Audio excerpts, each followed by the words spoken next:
Hello friends, welcome to favourite channel the Studious. मैं अंकित आपका स्वागत करता हूं। आज हम लोग बात करने वाले हैं अबाउट द प्लेटूज। जी हाँ, लैंडफॉर्म का सबसे लास्ट पार्ट। चलिए शुरू करते हैं बिना टाइम वेस्ट किए हुए।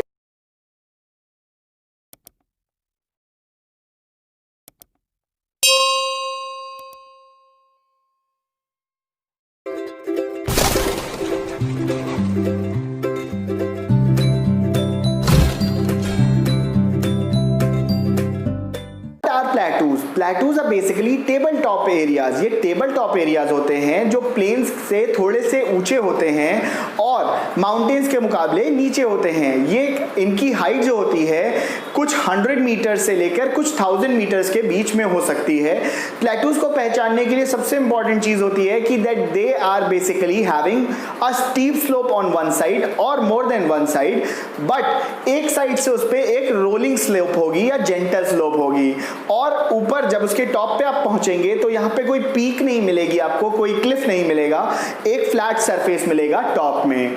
प्लेटूज के बहुत इंपॉर्टेंट एग्जांपल्स हैं वर्ल्ड में, और प्लेटूज जो हैं ये लगभग 33% लैंड एरिया को कवर करते हैं वो पूरे हम अपने वर्ल्ड में, क्योंकि प्लेटूज जो हैं लिथोस्फेयर में टेक्टोनिक प्लेट मूवमेंट्स के कारण से बनते हैं। साथ ही साथ और भी डिफरेंट रीजंस होते हैं प्लेटूज बनने में, जिसमें इरोजनल हो सकता है, डाइसेक्शनल हो सकता है, प्लिडमॉन्ट होता है। एक एक करके सबके बारे में डिस्कस करेंगे। सबसे पहले बात करते हैं डायस्ट्रॉफिक प्लेटूज के बारे में।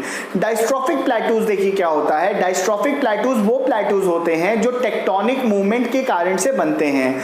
जब कभी टेक्टोनिक मूवमेंट्स होगी और उसमें फोल्डिंग या फॉल्टिंग ना होकर केवल थोड़ी सी अपलिफ्ट ऑफ द लैंड हो जाए, लैंड पूरी तरह से ऊपर ना जाए, ना फोल्डिंग हो ना उसमें फॉल्टिंग हो, ना ब्लॉक माउंटेन बने ना फोल्ड माउंटेन बने, और एक बस थोड़ा सा अपलिफ्ट हो जाए, पूरा भी नहीं थोड़ा बहुत अपलिफ्ट हो गया, और उसके कारण से जो आपके प्लेटूज बनेंगे वो आपके कहलाते हैं डायस्ट्रॉफिक प्लेटूज। यूथोपियन हाईलैंड्स जो हैं ये बहुत ही अच्छे एग्जांपल है डायस्ट्रॉफिक प्लेटूज के। बात करते हैं कॉन्टिनेंटल प्लेटूज के बारे में। Continental plateaus basically are those plateaus which are formed by the dead end debris which are being collected by the movement of the continent. जब कभी कॉन्टिनेंट्स के मूवमेंट के कारण से, आपको मालूम है जब कॉन्टिनेंट जो होते हैं वो एक फोर्स के कारण से एक दूसरे से अपार्ट होते हैं। इसी वजह से जब पेंगिया था, जब वर्ल्ड पूरा था तो सारे कॉन्टिनेंट एक दूसरे में जुड़े हुए थे, उसे पेंजिया बोलते थे।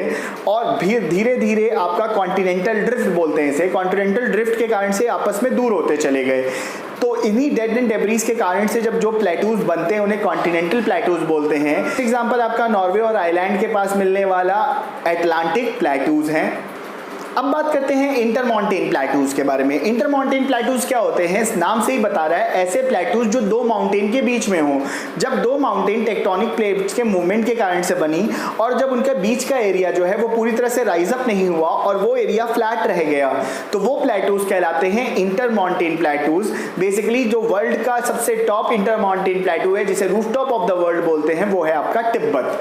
वो भी एक इंटरमॉन्टेन प्लेटूज का एग्जाम्पल है। इसके बाद बात करते हैं पिडमॉन्ट प्लेटू के बारे में। पिडमॉन्ट प्लेटूज क्या होते हैं, वो प्लेटूज जो माउंटेन के बेस में यानी उसके फ्लोर के पास जमा होते हैं, क्योंकि वेदरिंग ऑफ द रॉक्स के कारण से, साथ ही साथ जो रिवर्स वगैरह लेकर आ रही हैं डेड एंड डेब्रीज, और वो इकट्ठा होंगे कहां पर, माउंटेन के फुटहिल्स में।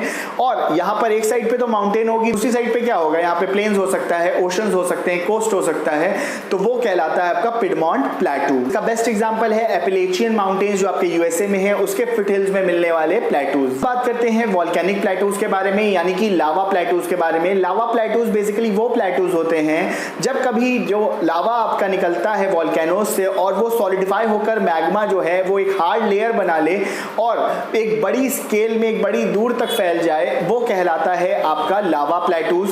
इंडिया में बेस्ट एग्जांपल इसका आपको डेक्कन प्लेटू मिलेगा जो 500 स्क्वायर किलोमीटर में फैला हुआ है, और यहाँ पर store house of the mineral भी इसे कहते हैं, क्योंकि समय के साथ इसमें बहुत सारे मिनरल्स भी बन गए। तो ये जो बेसिकली प्लेटूज जो हुए हैं ये लावा डिकम्पोजिशन के कारण से हुए हैं, जो वोल्केनिक इरप्शन के कारण से। अब बात करते हैं डोम प्लेटू के बारे में। ऐसे प्लेटूज बेसिकली जिनकी हाइट बहुत कम होती है और हल्का सा डोम शेप्ड होते हैं, मतलब कि ओवल शेप्ड ऊपर से, they are basically dome shaped. अगर हम बात करें एग्जांपल के थ्रू तो ये यूएसए में यूटा नाम की एक जगह है, Utah plateaus basically are the example of dome shaped plateaus. अब बात करते हैं इरोजनल प्लेटूज के बारे में। इरोजनल प्लेटूज देखिए क्या होते हैं। Erosional plateaus are those plateaus which are form by the erosion. अब इरोजन कैसे हो सकता है? वाटर के थ्रू हो सकता है, साथ ही साथ वेदरिंग के थ्रू, डिनोडेशन के थ्रू।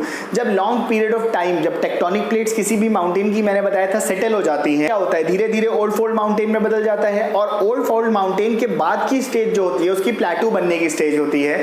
तो बेसिकली क्या होता है, उसे इरोजनल प्लेटू बोलते हैं। जब कभी इरोजन के कारण से कोई प्लेटू बनता है, जैसे कि ऑस्ट्रेलिया के ब्लू माउंटेन्स जो हैं वो आपके इरोजनल प्लेटूज का एक बेस्ट एग्जांपल हैं। अब बात कर लेते हैं प्लेटूज के इंपॉर्टेंस के बारे में। प्लेटूज बहुत ही इंपॉर्टेंट होते हैं क्योंकि plateaus store house of the minerals होते हैं। वर्ल्ड के सबसे बड़े मिनरल डिपॉजिट जितने भी होते हैं ज्यादातर प्लेटूज के पास मिलते हैं, चाहे वो कोल्ड हो, चाहे वो गोल्ड हो, चाहे वो आयरन हो, ज्यादातर प्लेटूज के पास ही मिलता है। यहाँ पर फर्टाइल लावा सॉइल्स भी मिलती हैं जो लावा प्लेटूज होते हैं वहाँ पर, जो एग्रीकल्चर यानी कि शुगर केन और कॉटन इंडस्ट्री के लिए भी बहुत इंपॉर्टेंट है। प्लेटूज में बहुत इंपॉर्टेंट आपकी एक्टिविटीज होती हैं माइनिंग से रिलेटेड, और साथ ही साथ कंस्ट्रक्शन एक्टिविटीज में भी अब प्लेटूज का बहुत इंपॉर्टेंट रोल बढ़ रहा है। नेक्स्ट वीडियोस करेंगे, उसमें हम लोग बात करेंगे रॉक एंड रॉक साइकिल के बारे में, जिसमें डिफरेंट टाइप ऑफ रॉक्स के बारे में बात करेंगे, उनके इंपॉर्टेंस के साथ। आई होप आज का वीडियो आपको अच्छा लगा। वीडियो अच्छा लगा तो जल्दी से इसको लाइक कर दीजिए, चैनल को सब्सक्राइब कर लीजिए, सब्सक्राइब कर चुके हैं तो इसको शेयर करिए, साथ ही साथ बेल नोटिफिकेशन दबाना ना भूलें जिससे लेटेस्ट सारे नोटिफिकेशन मिल जाए जैसे ही वीडियो अपलोड होती है। जय हिंद, जय भारत, थैंक यू।